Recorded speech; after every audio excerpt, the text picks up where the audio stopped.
Good evening. I'm Charles Payne. Just 18 days until Election Day and a firestorm over Donald Trump declaring that he will not necessarily accept the outcome of the election has reached a fever pitch. Watch this. What a waste of time if we don't pull this off. You know, these guys have said, doesn't matter if you win or lose. There's never been a movement like this in the history of this country. I say it matters to me whether we win or lose.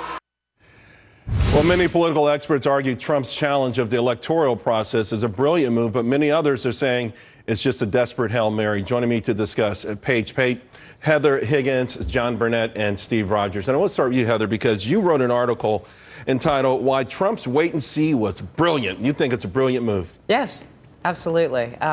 If you think about Trump's entire raison d'etre for his campaign, it's that he is the guy who is standing up for the little guy, for fairness, for their finally not being screwed over by the establishment and by the political classes and by the rigged system.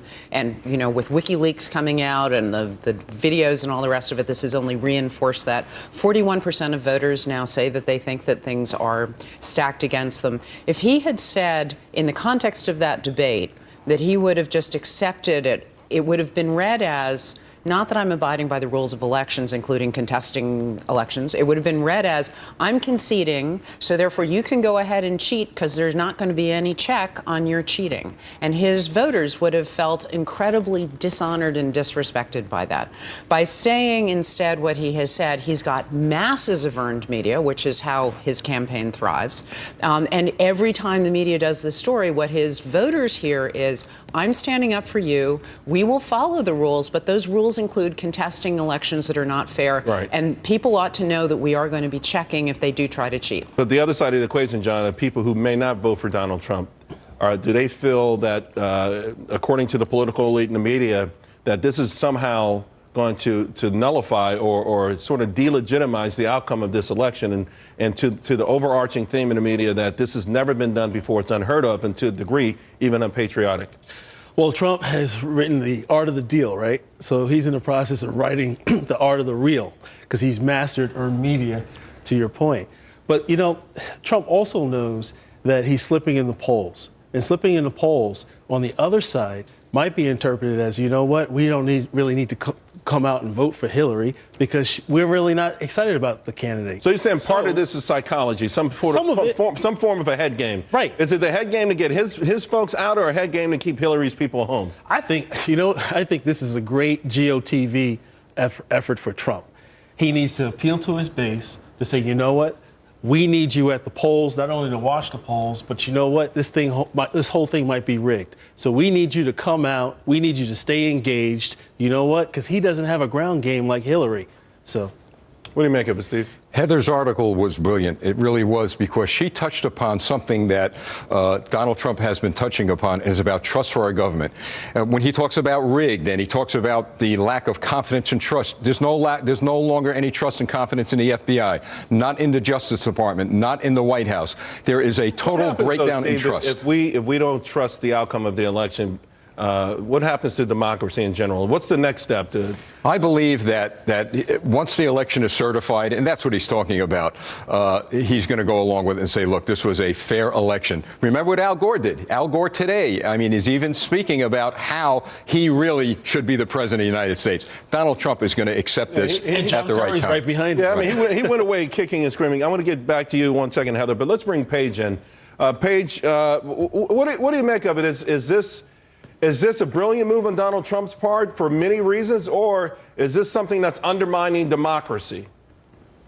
Well, I think from his standpoint, it was absolutely a smart political move, because he recognizes, and I assume his campaign advisors recognize, that there are a multitude of ways to challenge an election, because our state laws are incredibly inconsistent about how you bring such a challenge. So it could take a long time, a lot of money, and a lot of effort if you challenge a vote in, say, 1 state, 2 states, even 10 states, because all of the procedures are different. Some, the courts will resolve it. Some go to a particular board. Some the governors resolve. So even if he files a complaint, challenges 1 state or 2 states, even without solid evidence, it could still gum up the network, throw a wrench into the system, and really cause some grief. But do we want that, Heather? Do we want a system, to Steve's point, that already has razor-thin credibility among the American public to even have less credibility?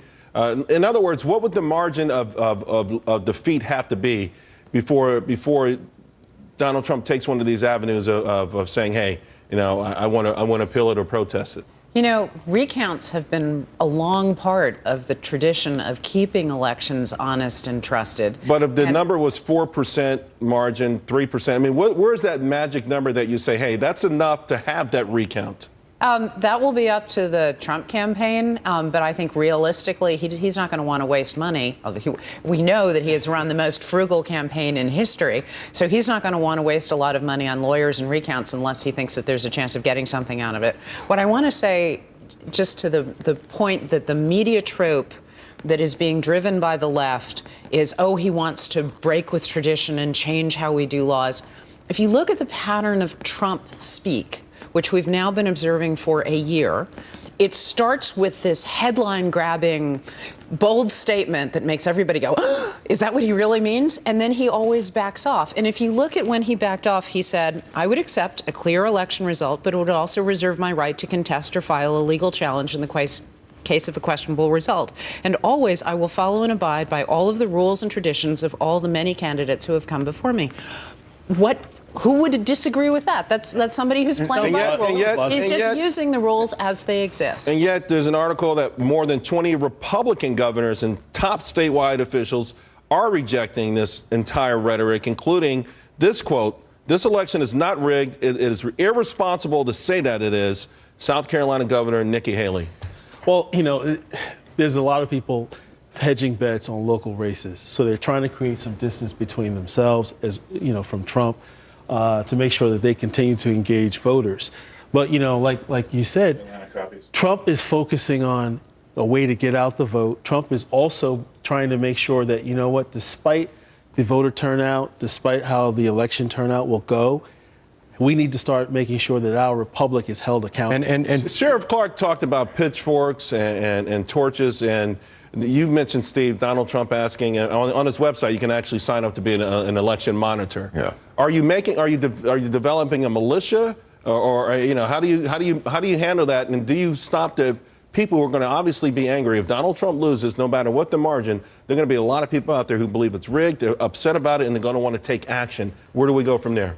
The action they should take is within the framework of the law. Here's how you become an election monitor. Get in touch with your local committee, a Republican committee, and become a challenger at those polls. We cannot allow people who are way, way out of line to take control of this country, whether they're Republicans or Democrats. This is a civil country. Donald Trump is going to lead us down a civil path. All right, Paige, you know this stuff inside and out. How do you see it? How do you see it playing out? And we know there are so many different options, but again, if the polls have Hillary Clinton at 6.5%, no one believes that's real because of the enthusiasm gap and perhaps the embedded bias of these polls. Nevertheless, you sense from some Republicans that there could be a defeat for Donald Trump in 18 days. How do you see it playing out from there? Well, here's the key, Charles. I think for there to be any challenge to a particular vote in a particular state, it has to be close. So I think the Trump campaign will need to sit back, let the election proceed, and if they have a legitimate challenge in one state, two states, focus your efforts there. I mean, in some states, if it's close enough, there'll be an automatic recount. But in those states where that's not automatic, you may want to file a legal challenge there. That will take time to sort through. There's always the possibility, like what happened in Bush v. Gore, where the other side made a challenge to the recount that was requested by one side. So once it goes into the court system, this whole thing can take a lot of time. All right, guys, thank you all very much. Coming up, congressional nominees nationwide.